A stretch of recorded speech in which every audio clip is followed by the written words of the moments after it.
Hello student, आपण इथे class 7 चा जो सायन्सचा लेसन आहे साऊंड प्रोडक्शन ऑफ साऊंड हा लेसन इथे बघत आहोत.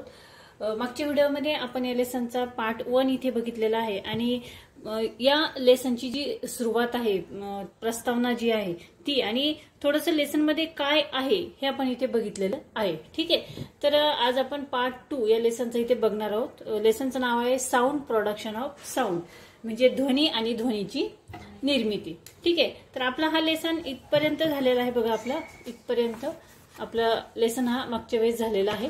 आज आपण इथून ऑस्क्युलर, ऑस्क्युलेशन अँड ऑस्क्युलरी मोशन हा टॉपिक इथे बघणार आहोत. तर बघा, ऑस्क्युलर, ऑस्क्युलेशन अँड ऑस्क्युलरी मोशन म्हणजे काय, तर त्याला मराठीमध्ये आपण बघा, ऑस्क्युलर म्हणजे दोलक, ऑस्क्युलेशन म्हणजे दोलन व ऑस्क्युलरी मोशन म्हणजे दोलन गती. तर हे नेमकं काय आहे ते इथे आपण बघतोय. तर बघा, you must have seen children playing on a swing in garden. आपण बागेमध्ये मुले स्विंग म्हणजे झोका घेताना झोपाळ्यावर बसलेले आपण बघितलेले आहेत.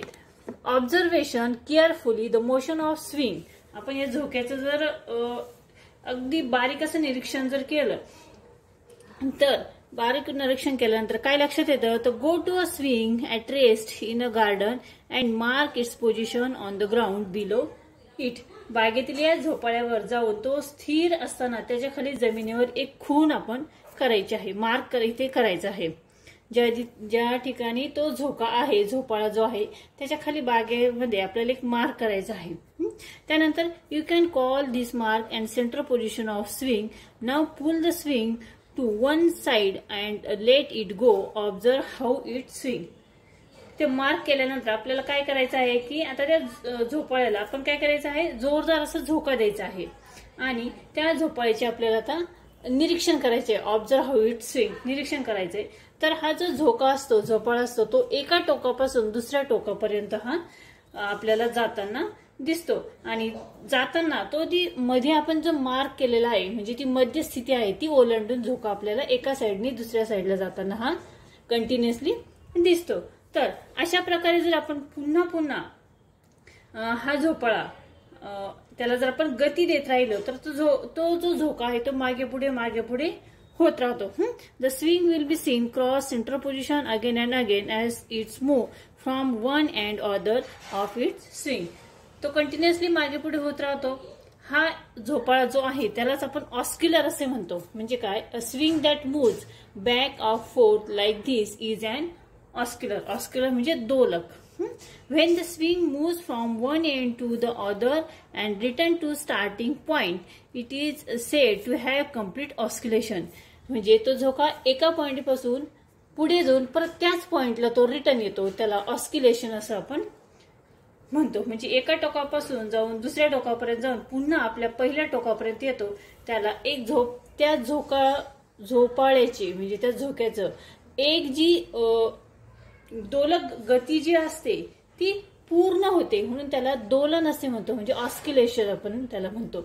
The back and forth motion and oscillator on either of side a central position is called oscillatory motion. म्हणजे मध्य स्थितीमधून पुन्हा पुन्हा मागे पुढे होणारी ही जी ऑस्क्युलेशनची गती आहे म्हणजे दोलकाची जी गती आहे तिला आपण दोलन गती असे म्हणतो, ऑस्क्युलरी मोशन असे म्हणतो. पुढे बघूया.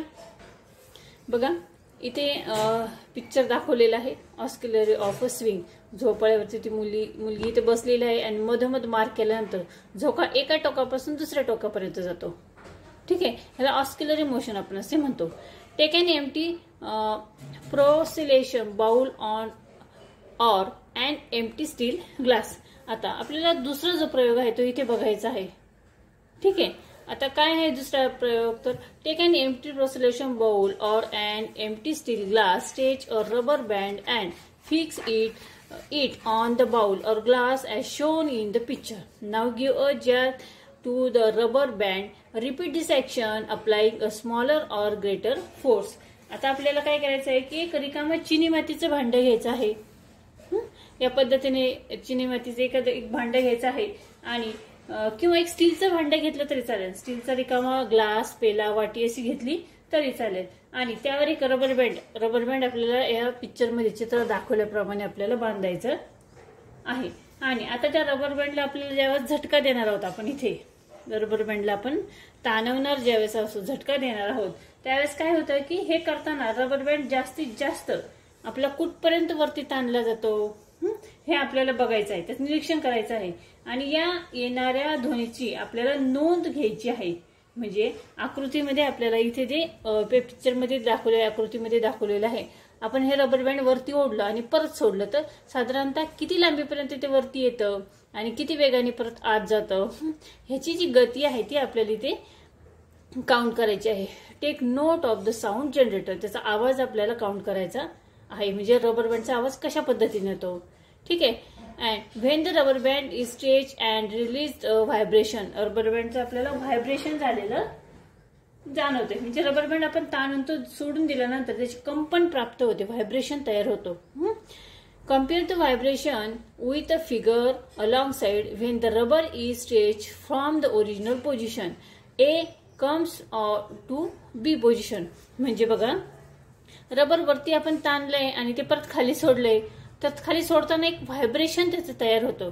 आपल्याला तो आवाज येतो व्हायब्रेशनचा, कंपनाचा जो आवाज येतो, त्यामध्ये बघा रबर वरती ओढलं म्हणजे आपण त्याला ए पॉइंट देणार आहोत आणि खाली परत गेलं आपल्या पोझिशनला, आपण त्याला काय नाव देणार आहोत, बी पॉइंट देणार आहोत.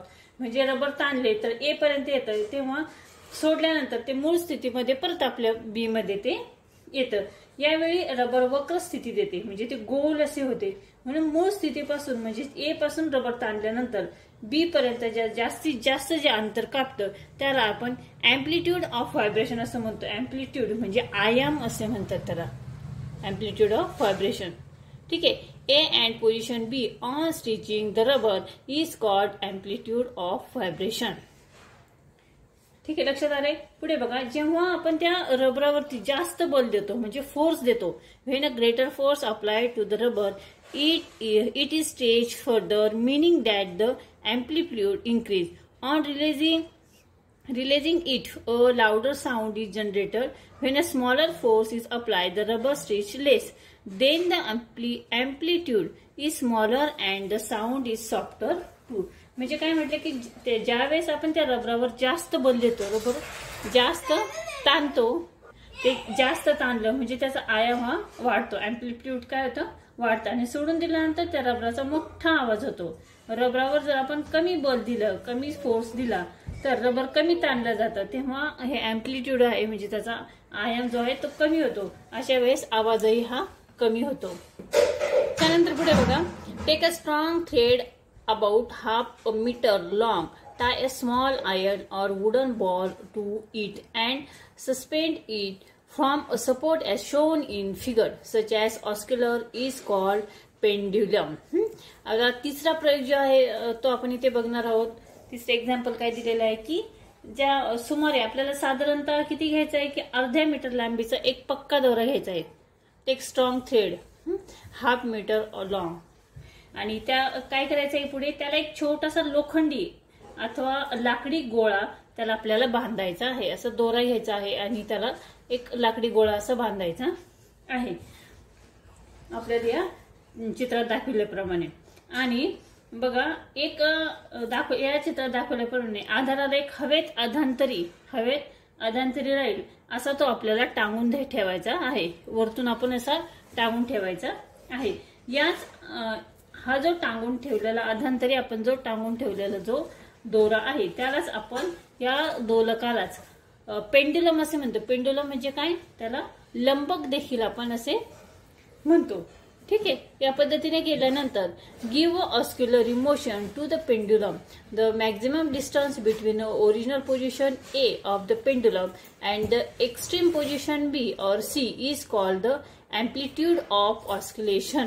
म्हणजे काय बघा, या लंबकाला आपल्याला दोलन गती द्यायची आहे. म्हणजे पेंडुलम हा जो दोरा आहे त्याला आपल्याला दोलन गती द्यायची आहे. आणि दोलन गती दिल्यानंतर पुढे काय म्हटलंय की ए या मूळ स्थितीपासून बी पर्यंत इकडे आणि बी पासून परत सी पर्यंत व्यापलेला हा जास्तीत जास्त अंतर जे आहे बी पासून ते सी पर्यंत, ए पासून बी पर्यंत जाणार, बी पासून परत ए पासून येऊन परत सी पर्यंत जाणार. हा जो डिस्टन्स आहे त्याला आपण या दोलकाचा आयाम म्हणजेच एम्प्लिट्यूड ऑफ ऑस्क्युलेशन असे म्हणतो. In the figure A B or A C is the amplitude of ऑस्क्युलेशन.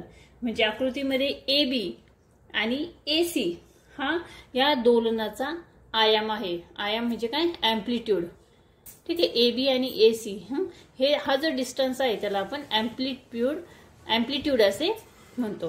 ठीक आहे, आजच्या व्हिडिओमध्ये आपण ऑस्क्युलरी मोशन अँड एम्प्लिट्यूड ऑफ ऑस्क्युलेशन ह्याची जी एक्झाम्पल्स जे आहे ते इथे बघितलेले आहेत. 3 एक्झाम्पल्स आपण बघितलेले आहेत आणि ऑस्क्युलेशन आणि ऑस्क्युलरी मोशन हा पॉइंट आपण इथे बघितलेला आहे.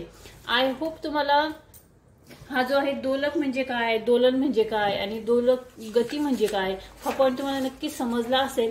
हा व्हिडिओ जर तुम्हाला समजला, आवडला तर व्हिडिओला नक्की तुम्ही लाईक करा, शेअर करा आणि चॅनलवर नवीन असेल चॅनल नक्की सबस्क्राईब करा. परत भेटूया पुढच्या व्हिडिओमध्ये याच लेसनचा पुढचा पार्ट घेऊन. तोपर्यंत बाय बाय.